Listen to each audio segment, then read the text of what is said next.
Hey everyone, Kaylee here. So I am starting another new series on my channel. This one is called Sunday Funday. I thought of a cute name for this one. And essentially all it is just me doing a fun video on Sundays. And it can be whatever I want it to be, because sometimes I want to do makeup or fashion or DIY videos on this channel, and I feel a little awkward about it because I'm kind of like the hair girl and I don't feel like I'm allowed to do anything else. And I get requests for that kind of stuff, so I know you guys want it too. So I decided that what I would do would be to make a specific day where I can just have fun and do whatever. It doesn't have to be hair related, although this one is hair related, but that's what this series is going to be, and I'm excited for it, and I would like to hear your requests for things that you would like to see on my random day, whether it be makeup or DIY or anything like that. Just go for it. I would love to hear your thoughts. So today we're going to talk about my haircut and my hair color because I get asked so many questions about it. And with my hair color, I'm going to give you as much information as I can for you to go and talk with your stylist about, but I really don't want to give you guys like a formula to try and go out and buy at the drugstore or anything like that, because although sometimes people manage to successfully color their hair at home, it doesn't always happen that way, and I would hate to have any kind of responsibility be on me for somebody's hair disaster. So I'm just going to give you as much as I can for a stylist. Make sure you find a good stylist in your area, and hopefully your hair color experience will be very, very positive. Even though I started out by talking about my hair color, let's talk about my haircut first because it's a little bit quicker. My haircut is basically long layers with face framing. That's essentially all that it is.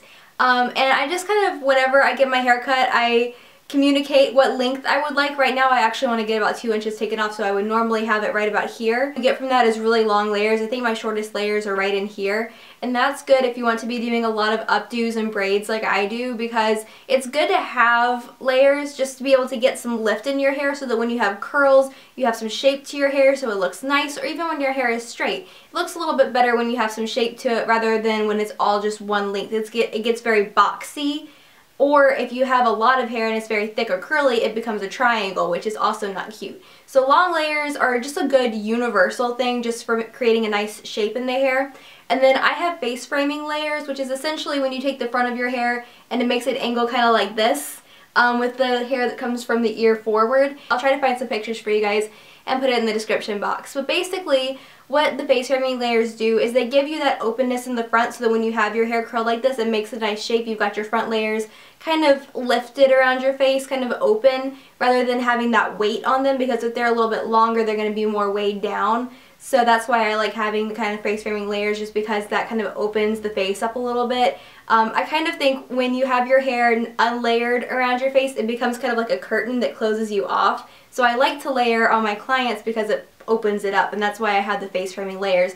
But that's all that I have because I like to do lots of updos and things like that, and if you get really, really crazy with the layering in here, it makes updos a little bit harder to do. So that's what I have. If you guys are interested at all, I don't know that I have like a particularly awesome haircut, but if you guys are interested, that's what I have. So now we're going to talk about my hair color, and this is going to take a little while, so apologies in advance.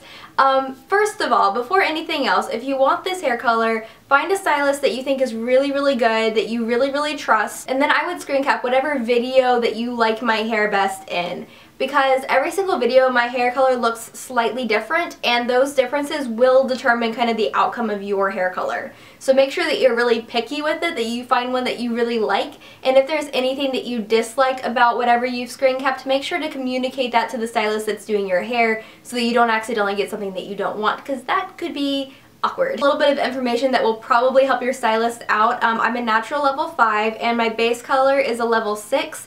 I would describe it as a golden brown with a little bit of copper to it. And actually there's no red or copper in my formula. I just pull very, very red. So most of the red that you see here is just my natural contributing pigment.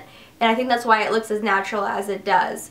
So for a stylist out there, I would probably say to go with less rather than more of the copper in the formula, because I think it just takes a little like touch of it to give it this kind of like strawberry brown look, rather than like throwing in a whole lot and getting a whole lot of red or a whole lot of orange. Now if you go back a couple months in my videos, my hair is a little bit more on the red side. I would say that it's more of like a level 6 brown with red in it than it has copper in it. And the difference is that copper is essentially like hairstylist for orange, whereas red is just red. So if you go back in my videos and you're seeing a lot more red tone to my hair rather than kind of orange tones to my hair, then I would describe that as kind of like a level 6 brown with some red in it. Whereas this one is a little bit more copper to it, if that makes any sense. But that's completely up to your stylist and what they think is going to work best and what color line they're using. So, I mean, don't try to like dictate too much or get too much in their face with it or anything. I'm just saying that's how I would describe it. And then for my highlights, they're just ombre lights. So highlights that go from kind of like right above my shoulder down, and then they get a little bit higher right around my face. That way you get that kind of like sun-kissed beachy look without having to highlight all of your hair. It saves you a little bit of money, it saves you time in the chair, it saves your hair from being as damaged because you're not highlighting as much of it. Bleach tends to cause a little bit more damage than color does, so I like to minimize how much bleach is on my hair. So that was kind of a good way to do it and still get that kind of sun-kissed effect and get that dimension from the highlights as well. So that's what I have, and I had them weave the highlights rather than slice them. Your stylist will know what that means, just because I have very fine hair, so if you slice anything in here it becomes very obvious, and I would have like distinct like blocks of color if anybody was to slice it.